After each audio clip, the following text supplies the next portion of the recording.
വീടിനധികം ദൂരെയല്ലാത്ത ആളൊഴിഞ്ഞ സ്ഥലത്ത് ശനിയാഴ്ചയാണ് ദിനേശന്റെ മൃതദേഹം കണ്ടത്. ആശുപത്രിയിൽ എത്തിച്ച് മരണം സ്ഥിരീകരിച്ചു. ഞായറാഴ്ച മൃതദേഹം സംസ്കരിച്ചു.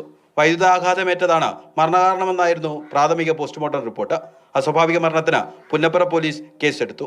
ആദ്യ അന്വേഷണത്തിൽ തന്നെ മൃതദേഹം കിടന്ന സ്ഥലത്ത് വൈദ്യുതാഘാതമേൽക്കാനുള്ള സാധ്യതയില്ലെന്ന് കണ്ടെത്തി. തുടർന്നാണ് അയൽവാസിയായ കിരണിലേക്ക് എത്തിയത്. ഓടിച്ച് കിടക്കണമെന്നുള്ള ഒരു മൈൻഡില്ല, ആരും ശ്രദ്ധിച്ചില്ല. വൈകുന്നേരം എപ്പോഴും ചെറുക്ക പിന്നെ ഉച്ചകഴിഞ്ഞ് ചൂണ്ടയിടാൻ ചെന്നപ്പോഴാണ് എൻ്റെ പോലെ അത് അവിടെ തന്നെ കിടക്കുന്നത് കണ്ട് അങ്ങനെ ആൾക്കാരെല്ലാം കൂടെ ഓടിക്കൂടി. ഞങ്ങൾ 6 മണിയായപ്പോഴേ കണ്ടതല്ല. മരം വെട്ട് തൊഴിലാളിയായ ദിനേശൻ 2 വർഷമായി വീട്ടുകാരുമായി അകന്നാണ് കഴിഞ്ഞിരുന്നത്. എന്നാൽ അയൽവാസികളുടെ വീട്ടിൽ പതിവായി എത്താറുണ്ടായിരുന്നു. ദിനേശൻ തന്റെ വീട്ടിൽ വരുന്നത് കിരണിന് ഇഷ്ടമല്ലായിരുന്നു. ഇതേ ചൊല്ലി ഇരുവരും തമ്മിൽ കഴിഞ്ഞ ദിവസവും വഴക്കുണ്ടായി. അച്ഛനവിടെ ചെന്നിട്ട് ഇവർ തല്ലി ഒത്തിരി അടിച്ച് ബോധമില്ലാതെ കിടന്നു എന്നൊക്കെ പറഞ്ഞപ്പം പിറ്റേ ദിവസം കുഞ്ഞോളമ്മ എന്ന പേര് കിഴക്ക് വശത്ത് താമസിക്കുന്ന അമ്മ വന്ന ഞങ്ങളോട് ഇതൊക്കെ പറയുന്നത്. കാരണം കിരൺ സ്വന്തം വീടിനുള്ളിൽ വെച്ച് ദിനേശനെ ഷോക്കടിപ്പിച്ച് കൊല്ലുകയായിരുന്നു.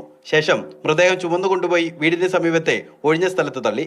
കിരണിന്റെ വിശദമായ മൊഴിയെടുത്ത ശേഷമേ ഇയാളുടെ അച്ഛനെയും അമ്മയെയും കേസിൽ പ്രതി ചേർക്കുന്നതിനെ കുറിച്ച് തീരുമാനിക്കുള്ളൂ. മാതൃഭൂമി ന്യൂസ്, ആലപ്പുഴ.